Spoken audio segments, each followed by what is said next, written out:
माझ्याकडे इथे साधारण मी 18 एकर शेती होती. पाठीमागे छान डोंगर होता. शेतामध्ये खूप झाडी होती. आमराई, सीताफळाची बाग, जांभळाचं बन, असं सगळ्या गोष्टी होत्या माझ्या शेतामध्ये ऑलरेडी. युजली काय असतं, शेतकरी जो असतो तो त्याला मोठी झाडं नको असतात.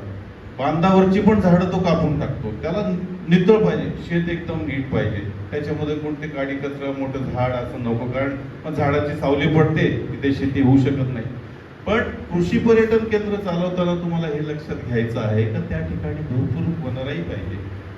आपण धकाधकाच्या जीवनातून जेव्हा फिरायला जातो तेव्हा काय करतो, निसर्गरम्य जागा, जंगल, झाडं, हिरवाई सगळं असेल ते पाहतो. मग आपल्याकडे जेव्हा आपण कृषी पर्यटन केंद्र बनवतोय तर त्यावेळेस त्या ठिकाणी भरपूर झाडी असेल याची काळजी घेतली पाहिजे. बरं, तुम्हाला झाडांमुळे नुकसान होत असेल तर ज्या झाडातून उत्पन्न नाही ती झाडं नका लावू ना. पण तुमच्याकडे आंबा आहे, चिकू आहे, सीताफळ आहे, पेरू आहे, जांभूळ आहे, जे उत्पन्न देणारी झाड आहे ती लावली तर त्याच्या खालची जी जागा तुमची वेस्ट होते तेवढं तर ते वर्षाकाठी उत्पन्न नक्कीच देतात.